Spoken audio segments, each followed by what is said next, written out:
is Steve Copland, and welcome to study number 2 in our series on hell and immortality. Over the next 3 studies, we're going to be looking at all the words which are translated as hell in our English versions of the Bible.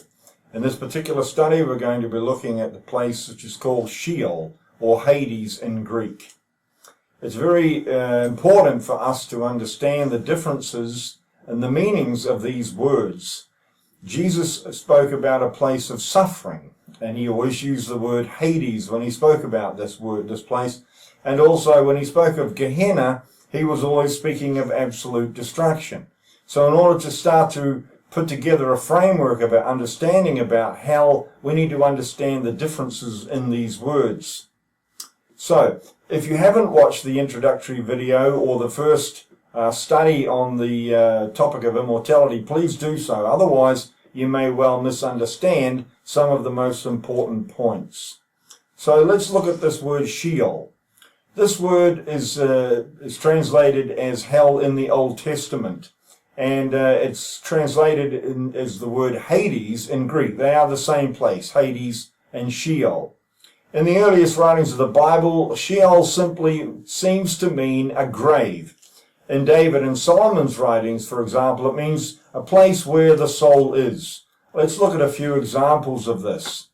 Psalm chapter 30 and verse 3 says, "O Lord, you brought me up from the grave," that is Sheol, "you spared me from going down to the pit." The verse which is translated as grave is Sheol in Hebrew and Hades in Greek. Now notice that David speaks of Hades and the pit. So is David referring to a single place here or 2 different places? To be honest, we don't know, but most theologians will admit that the doctrine of hell develops through the pages of the Old Testament, rather than God revealing to anyone the details that we find in the New Testament. Let's take another look at a few more examples of this. Psalm 31 and verse 7. "Let me not be put to shame, O Lord, for I have cried out to you, but let the wicked be put to shame and lie silent in the grave." Now in this verse, the word grave again is Sheol. This verse, as in many Old Testament writings, there's no teaching about an afterlife. Indeed, many Old Testament verses speak of a long earthly life as a reward for a righteous life, rather than an emphasis on rewards in the afterlife that we find in the New Testament. Here are some similar examples. Job 7:9 speaks of Sheol as a grave from which we do not return to our home again.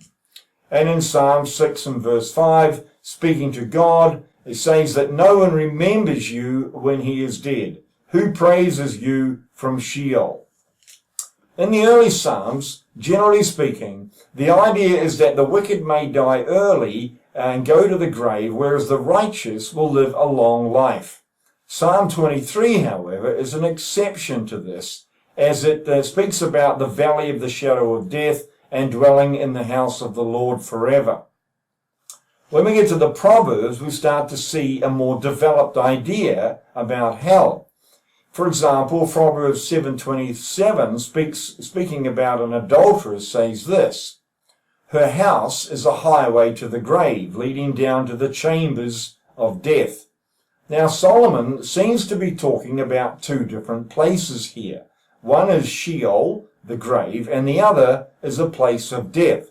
But the prophet Isaiah seems to speak of Sheol and the pit as the same place. See, for example, Isaiah 14:15 and 38:18. However, as we get more into Proverbs, we start to make an interesting discovery.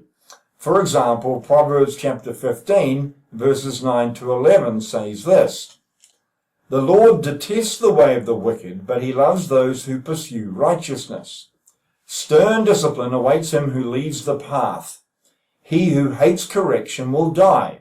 Death and destruction lie open before the Lord. How much more the hearts of men." Now I've already said how Jesus spoke, and when he was speaking, he used 2 different words for hell, mainly Hades and Gehenna. He also spoke of the lake of fire and Tartarus as well. But when Jesus said that Hades was a place of suffering. You find this in Luke chapter 17, and verses 19 to 31. And he spoke of Gehenna as a place of absolute destruction. Now, if you remember from the last video, the word for destruction and perish is the Greek word apolumi. Now, this word is also a noun. It's a name, and then it is the name Apollyon in Greek, which means destroyer or destruction. And it's used in the book of Revelation, chapter 9 and verse 11. In Hebrew, Apollyon is the word Abaddon. Now, in the verses that we've just read from Proverbs 15, chapter 15 and verses 9 to 11, we have the titles death and destruction, Sheol and Abaddon, and in Greek, Hades and Apollyon. Now here then we have the idea of the wicked being sent into Hades, and then also a reference to a word Jesus used frequently to speak of final destruction, final judgment at least, and destruction. In the proverb, it's a noun, Apollyon, from the same word that Jesus used, apolumi. Now these two words appear again in the same sequence, death and destruction, Sheol and Abaddon, in also Proverbs chapter 27 and verse 20. So we are beginning to see a pattern developing, namely that for the wicked there is firstly a physical death which leads to Sheol in Hebrew or Hades in Greek, and then there is destruction from this word Apollyon, same as the word apolumi. Now we will notice that this same pattern also appears in the New Testament, and most clearly in Jesus' teachings on hell. But before we leave the Old Testament, a few words about a verse which traditionalists often quote as a proof text to say the soul is tormented forever. Now please let me remind you again, we're talking about two different kinds of belief in hell here from Christians. Traditionalists who believe that souls which go into hell will be in suffering and torment and torture forever and ever, whereas conditionalists believe that a soul may go into a place of suffering for a specific time and then after Judgment Day will be absolutely destroyed. So traditionalist and conditionalist. So let's read this verse from Isaiah chapter 66 and verse 24. And they will go out and look upon the dead bodies of those who rebelled against me. Their worm will not die, nor will their fire be quenched, and they will be loathsome to all mankind. Now this verse is in the context of the coming of the Lord to judge. That's verse 15. And in verse 16 it says, with fire and with his sword will the Lord execute judgment upon all men, and many will be those slain by the Lord. In these verses we have the words slain and dead. Now we could argue what the worm and the fire represent. However, this verse of Isaiah's is also quoted by Jesus in Mark's Gospel, chapter 9, verses 42 to 48. So here we can actually get the Lord's interpretation of this verse in Isaiah. Let me read from verse 42. And if anyone causes one of these little ones who believe in me to sin, it would be better for him to be thrown into the sea with a large millstone tied around his neck. If your hand causes you to sin, cut it off. It is better to enter life maimed than with two hands than to go into hell where the fire never goes out. And if your foot causes you to sin, cut it off. It is better for you to enter life crippled than to have 2 feet and be thrown into hell. And if your eye causes you to sin, pluck it out. It is better for you to enter the kingdom of God with 1 eye than to have 2 eyes and be thrown into hell. Verse 48, where their worm does not die and the fire is not quenched. And this is the part where Jesus is quoting Isaiah. Now the word hell that Jesus uses 3 times in this passage is Gehenna. Now as we saw in our first study on immortality, Jesus speaks of Gehenna as a place where souls perish, using this Greek word apolumi. In study 1, we saw that the Greek verb apolumi means to utterly destroy, to bring to an end, to put to death, to perish, to cease to exist. In the context of verses on hell, this verse can never be diluted to mean that the soul is still alive, that it still exists. Also, please take note of Jesus' reference to being thrown into this place, a verb that he uses twice. This word is nearly always used when speaking of being thrown into the lake of fire, Revelation 20, 14, 15, for example. Another term meaning Gehenna, the lake of fire, and Gehenna are spoken of as the same place, the place of destruction. So we are beginning to see a pattern. From Proverbs we see death and destruction, Sheol and Abaddon, or Sheol, Hades, and Apollyon. And here in the New Testament we have this same pattern of firstly death, and then later, after judgment, a time of destruction. Now here in Mark, Jesus is using an analogy of fire to speak about the means of destruction. Verse 44. And then he quotes Isaiah. Therefore, we must then interpret Isaiah's words with Jesus' interpretation. It would be a contradiction to suggest that Jesus was referring in this passage to a place of eternal torment, as traditionalists believe. But this will become clearer in our next study. Now, with this in mind, let's turn now to verses in the New Testament about Hades. In Luke chapter 16, verses 19 to 23, we have this well-known parable, if it is a parable, of Jesus, where he speaks about two men, a wealthy man and a beggar named Lazarus. Now, the beggar is laid at the rich man's gate every day. He's covered in sores, and he longs to eat the food that falls from the rich man's table. The rich man ignores his plight. Indeed, the only respite that Lazarus receives is when the dogs lick his sores. Both men eventually die. The rich one goes to Hades, where he's in torment, and the other is carried by angels to be with Abraham. In Jesus' story, the nameless rich man has a conversation with Abraham. He asks if Lazarus can go to him and cool his tongue, but a great gulf is between them. He also asks Abraham to send Lazarus to warn his brothers who have not yet died. Abraham tells the man that even if someone rises from the dead, they will not be convinced. Now, there are several important points here, apart from the fact that Jesus' main theme is about the raising of Lazarus and his own resurrection. Firstly, Jesus is referring to a time before the day of judgment, because the rich man in Hades wants to send someone to warn his brothers who are still alive. So judgment day has not yet happened. Now a great chasm, or canyon if you prefer, is between them and no one can cross over. Now imagine the torment of a person who is suffering in Hades and can see others who are presumably in heaven. Is this torment, a torment which is outside of time, enough punishment for those who have rejected the gospel of salvation?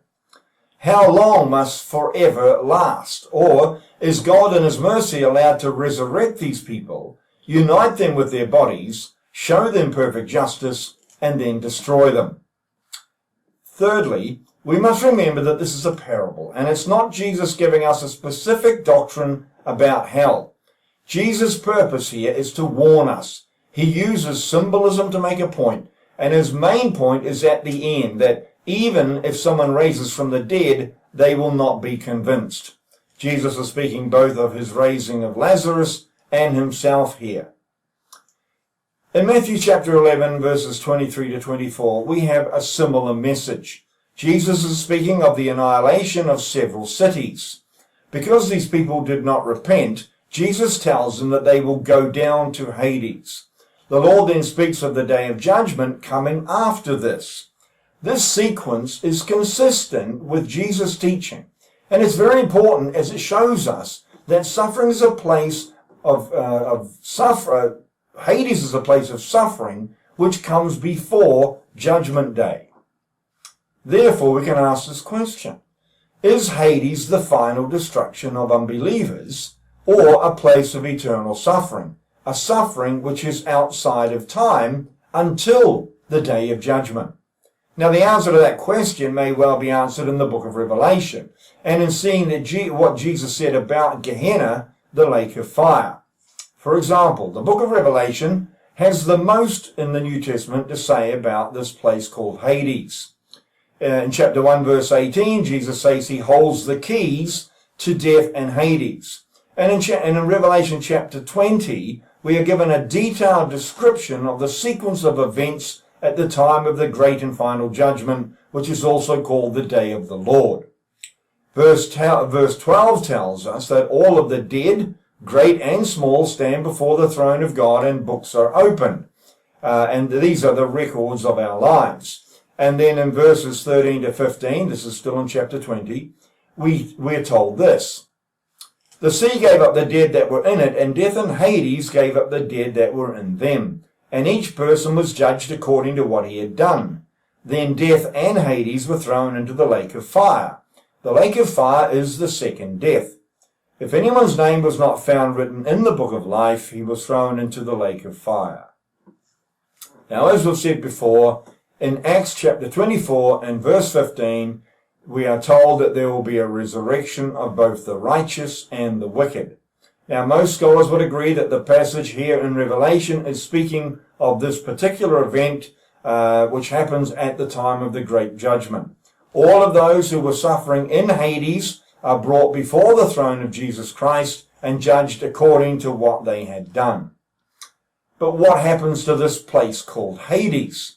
Well, according to this passage, it's thrown into the lake of fire, along with those who were in Hades, those who were suffering there.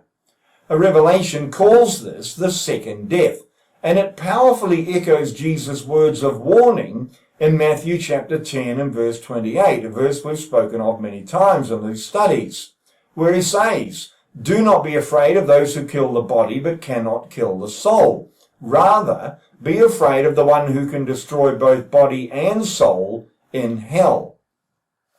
It is also consistent with what we saw previously from Proverbs, which mentioned both death and destruction. So as I said earlier, there is a consistent pattern here, both from the Old Testament and here in the New Testament. Now, if we understand Acts chapter 24 and verse 15 correctly, that even the wicked are resurrected again, this means that their soul and body are united again at the judgment. At physical death, their body and soul were separated. One went into the grave, the other went into Hades. At the judgment, both are together again, and then both body and soul are thrown into the lake of fire and destroyed. A second death, a final death. But notice that Hades and death were also thrown into this lake of fire in verse 14 of chapter 20. Now, this statement is extremely important as well. The place of suffering is thrown into the place of utter destruction, even before those who are judged. Hades is destroyed, and death is also destroyed. So this raises two important questions. Firstly, if the place of suffering is destroyed, how can resurrected people be in this place, being tortured and tormented forever? And secondly, if death is also destroyed, how can we then go on and teach the idea of eternal death, a continual death? Now, the answer to these questions may seem very obvious, but before we close this study, let's read another short passage as a summary from Revelation chapter 21 and verse 8. Now, this passage is in the chapter about Christ making everything new, which is verse 5 of chapter 21. And those who overcome will inherit eternal life, or immortality. And then it gives us another warning. But the cowardly, the unbelieving, the vile, the murderers, the sexually immoral, those who practice magic arts, the idolaters, and all liars, their place will be in the fiery lake of burning sulfur. This is the second death. Now, this is the second time that second death is spoken of as a result of being thrown into this lake of fire. Now, the use of the word second to count a number of deaths should make us take pause here. Now, we would all we would all agree at least, that the first death occurs when our body dies, and we feel the certainty of that death when we're standing and watching a coffin being lowered into the ground. As we've said, we know from Acts 24, verse 15, that the body that was in that coffin is going to be resurrected and stand before Jesus Christ, united with the person's soul. Then, if we are to take these verses literally, if this person has rejected Christ throughout their life, they will then experience a second death and be thrown into this lake of fire, thrown into Gehenna, this place which uses the word apolumi for destruction, this place of absolute destruction.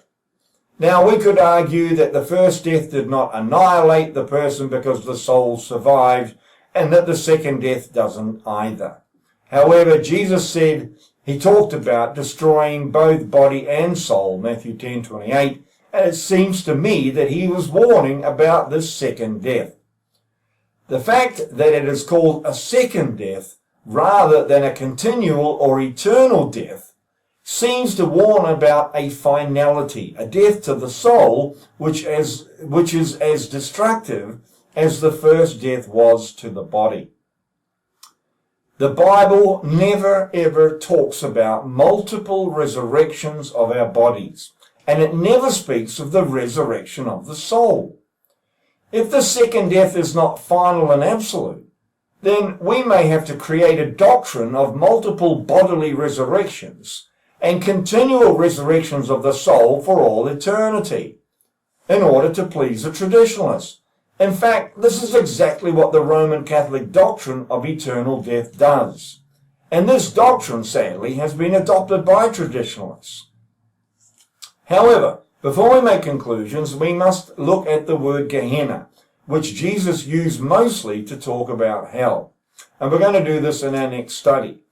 Let me make a brief summary. In this study, we examined especially the words Hades or Sheol in Hebrew. Throughout the Old Testament, this word is mostly used to speak of the grave, but there are some verses which link Hades with a form of punishment which precedes destruction, as in the verses we looked at in Proverbs.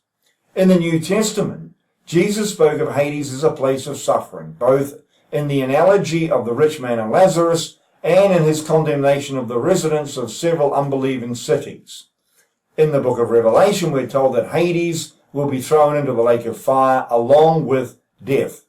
Is this consistent with what Paul says in 1 Corinthians 15:26 when he states, the last enemy to be destroyed is death? Paul's context is about future resurrection. It is Christ who destroys death in this passage. Does this not contradict the idea of eternal death? How can death remain forever if Christ has destroyed it? These are very serious objections which cannot be dismissed lightly. It would seem then, from what we have studied so far, that those people who have been resurrected out of Hades for judgment will then be thrown into this lake of fire, both body and soul, and this is called the second death. In our next study, we're going to look closely at the word Jesus used most often to speak of hell, namely Gehenna, and also we'll look at his references to a place called the lake of fire. Most likely, these are the same place. I hope the study has been enlightening to you and that it has helped you to understand more clearly this first part on our teaching on hell and immortality. God bless you.